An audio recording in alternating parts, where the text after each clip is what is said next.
효정은 박서진 오빠의 냉장고를 바라보며 오열했습니다. 알려진 바에 따르면 효정은 매주 주말마다 삼천포에서 서울까지 직접 운전하여 박서진 오빠를 찾아갑니다. 그녀는 오빠가 큰 도시에서 혼자 생활하며 잘 지내고 있는지 확인하고 싶었습니다. 하지만 이번 방문에서는 집에 들어선 순간부터 왠지 모를 허전함이 느껴졌습니다. 조용한 공간, 가족의 온기가 사라진 듯한 분위기. 그리고 냉장고 문을 열었을 때 그녀는 눈물을 참지 못했습니다. 냉장고는 거의 비어 있었고 몇 캔의 맥주와 약간의 간식거리만 남아 있었습니다. 그 장면은 그녀를 가슴 아프게 했습니다.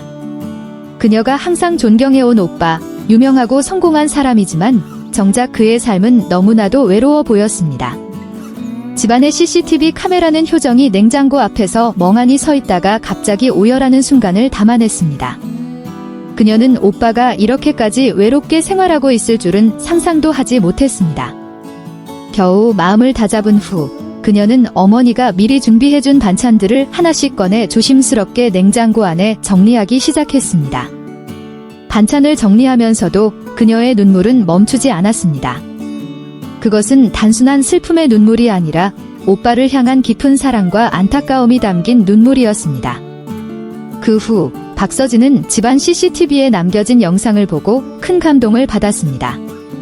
그는 그동안 자신의 단순한 생활 습관이 동생에게 이렇게까지 큰 마음의 짐이 될 줄은 몰랐습니다. 바쁜 일정 속에서 그는 식사를 제대로 챙기지 못하는 경우가 많았고 집에서 따뜻한 밥 한 끼를 먹는 일은 드물었습니다. 하지만 그는 깨달았습니다. 집안의 텅 빈 분위기와 가족의 부재가 효정에게 깊은 슬픔을 남겼다는 사실을 말입니다. 효정에게 있어 오빠는 삶에서 가장 든든한 버팀목이었습니다. 그녀는 박서진이 지금의 성공을 이루기 위해 많은 희생을 감수했다는 사실을 잘 알고 있었습니다. 하지만 그 희생은 결국 가족의 온기와 소소한 일상의 행복까지도 놓치게 만들었습니다. 그래서 효정은 다짐했습니다. 아무리 바쁘더라도 시간을 내어 오빠를 찾아가 따뜻한 집밥을 해주고 가족의 온기를 전해주겠다고. 이 사연이 전해지자 많은 팬들은 감동을 감추지 못했습니다. 사람들은 온라인 커뮤니티와 SNS에서 자신의 생각을 나누었습니다. 효정은 정말 멋진 동생이에요. 단순한 걱정을 넘어서 진심 어린 사랑을 오빠에게 전하고 있네요. 박서진이 그렇게 외롭게 지내고 있었다니 마음이 아프네요.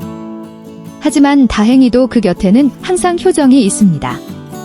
효정이 냉장고 앞에서 눈물을 흘리는 장면을 보고 저도 눈물이 났어요.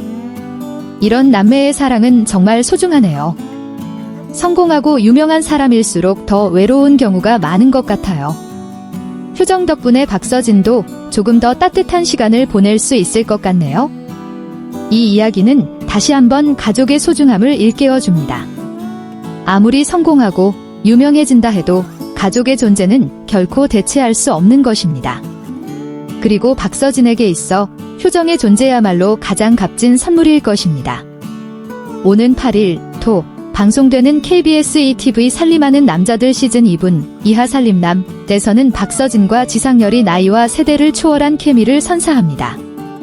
이날 박서진은 댄디한 남친룩 차림으로 꽃다발과 선물을 한 아름 안은 채 어디론가 향합니다.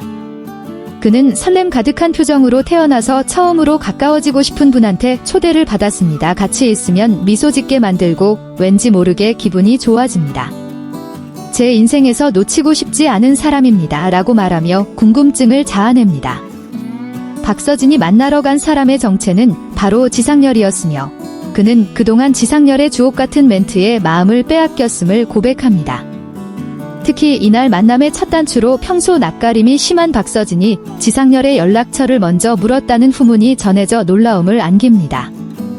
그는 지상렬의 연락처를 물어본 이유로 저의 이상형이고 특별한 분입니다 라고 대답하고 지상렬은 볼에 좋은 사람이 나타난다고 했는데 그게 너야 라고 말해 모두를 폭소케 합니다. 이어 자타공인 인천의 아들 지상렬과 인천살이 10년 차인 박서진은 함께 신포국제시장, 월미도 등 인천의 명소 곳곳을 투어합니다.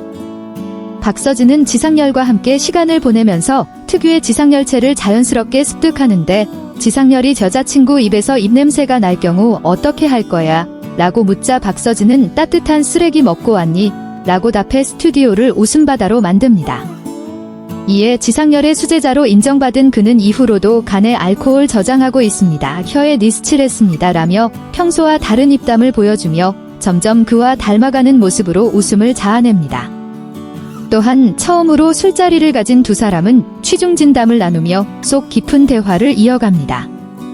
지상렬은 내가 집에서 막내라 동생 한 명 있었으면 좋겠다고 생각했는데 내가 나타났습니다. 라고 흐뭇한 마음을 전하고 박서진 또한 지상렬에게 직접 쌈까지 싸주며 플러팅하는 등 급속도로 친밀해진 모습을 보입니다. 이후로도 지상렬은 연예계 선배이자 인생의 큰형으로서 박서진을 위한 진심 어린 조언을 해주며 훈훈한 시간을 이어갑니다. 즐거운 시간도 잠시. 한 사건으로 인해 박서진은 지상렬에게 큰 배신감을 느끼며 눈물까지 보여 모두를 놀라게 합니다. 그는 그동안 상렬이 형을 좋아했던 저의 마음이 사르르 녹을 정도로 배신감을 느꼈습니다. 주인을 잃은 강아지가 된 슬픔을 느꼈습니다. 라고 고백해 모두를 충격에 빠뜨립니다. 심지어 백지영마저 스튜디오에서 눈물을 쏟아내며 궁금증을 자아냅니다.